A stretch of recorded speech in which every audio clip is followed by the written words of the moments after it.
এই মুহূৰ্তত এটা ডাঙৰ খবৰ দিব বিচাৰিছো। কৰ্ণাটকৰ ৰাজনীতিত হঠাৎ পদ পৰিৱৰ্তন। ডি কে শিৱকুমাৰ হ'ব কৰ্ণাটকৰ নতুন মুখ্যমন্ত্ৰী। 3 জুনত শপত গ্ৰহণ অনুষ্ঠান, বিশাল অনুষ্ঠানৰ মাজত শপত গ্ৰহণ কৰিব ডি কে শিৱকুমাৰে। অৱশ্যে জনাইছে বিগ ব্ৰেকিং, কৰ্ণাটকৰ হঠাৎ পদ পৰিৱৰ্তন হৈছে। কৰ্ণাটকৰ কংগ্ৰেছ চৰকাৰত হঠাৎ পদ পৰিৱৰ্তন। 3 জুনত শপত গ্ৰহণ কৰিব ডি কে শিৱকুমাৰে। ডি কে শিৱকুমাৰ হ'ব কৰ্ণাটকৰ নতুন মুখ্যমন্ত্ৰী। 3 জুনত শিৱকুমাৰে শপত গ্ৰহণ কৰিব মুখ্যমন্ত্ৰী হিচাপে। কৰ্ণাটকৰ কংগ্ৰেছত পদ পৰিৱৰ্তন, সিদ্ধাৰামায়াৰ পদত্যাগৰ পিছতেই নতুন মুখ্যমন্ত্ৰী হ'ব ডি কে শিৱকুমাৰ।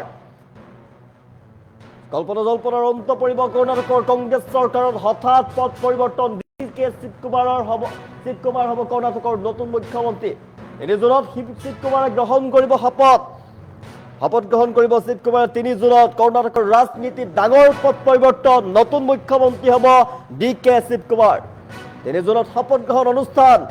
দক্ষিণ ভাৰতৰ ৰাজনৈতিক ক্ষেত্ৰত গুৰুত্বপূৰ্ণ পৰিৱৰ্তন। কংগ্ৰেছত পদ পৰিৱৰ্তন হ'বলৈ গৈ আছে। দীৰ্ঘদিন ধৰি চলি থকা নেতৃত্ব পৰিৱৰ্তনৰ কল্পনা জল্পনাৰ অৱসান ঘটিব। কংগ্ৰেছৰ বিধায়িনী দলৰ বৈঠকত সৰ্বসন্মতিক্ৰমে নতুন নেতা হিচাপে নিৰ্বাচিত হৈছে ডি কে শিৱকুমাৰ। ৰাজ্যখনৰ পৰৱৰ্তী মুখ্যমন্ত্ৰী হ'ব ডি কে শিৱকুমাৰ। 3 জুনত অনুষ্ঠিত হ'ব শপত গ্ৰহণ অনুষ্ঠান আৰু এক আৰম্ভপূৰ্ণ অনুষ্ঠানত, বিশাল অনুষ্ঠানত মুখ্যমন্ত্ৰী হিচাপে শপত গ্ৰহণ কৰিব ডি কে শিৱকুমাৰে। সিদ্ধাৰামায়াৰ পদত্যাগৰ পিছতে ডি কে শিৱকুমাৰ হ'ব কৰ্ণাটকৰ নতুন মুখ্যমন্ত্ৰী। ৰাজনৈতিক পদ পৰিৱৰ্তন আৰু প্ৰবীণ কংগ্ৰেছ নেতা সিদ্ধাৰামায়াই ৰাজনৈতিক পৰিৱৰ্তনৰ কেন্দ্ৰবিন্দুত আছে। দলীয় উচ্চ নেতৃত্বৰ সিদ্ধান্ত অনুসৰি মুখ্যমন্ত্ৰী পদৰ পৰা পদত্যাগ কৰিছে সিদ্ধাৰামায়াই। ৰাজ্যপালৰ ওচৰত এটা পদত্যাগ পত্ৰ প্ৰেৰণ কৰিছে। সিদ্ধান্ত অনুসৰি মুখ্যমন্ত্ৰী পদৰ পৰা পদত্যাগ কৰিছে। দলীয় উচ্চ নেতৃত্বৰ সিদ্ধান্ত আছিলে, সিদ্ধান্ত অনুসৰি মুখ্যমন্ত্ৰী পদৰ পৰা পদত্যাগ কৰিছে সিদ্ধাৰামায়া। ৰাজ্যপালৰ ওচৰত নিজৰ পদত্যাগ পত্ৰ দাখিল কৰাৰ পিছত নতুন নেতৃত্বৰ পথ মুকলি হৈছে। ৰাজ্যপালে তেওঁৰ পদত্যাগ গ্ৰহণ কৰাৰ সময়তেই মন্ত্ৰীসভা ইতিমধ্যে ভংগ হৈ পৰিছে আৰু 3 জুনত শপত গ্ৰহণ কৰিব ডি কে শিৱকুমাৰে। ডি কে শিৱকুমাৰ হ'ব কৰ্ণাটকৰ নতুন মুখ্যমন্ত্ৰী। 3 জুনত শপত গ্ৰহণ অনুষ্ঠানত শপত গ্ৰহণ কৰিব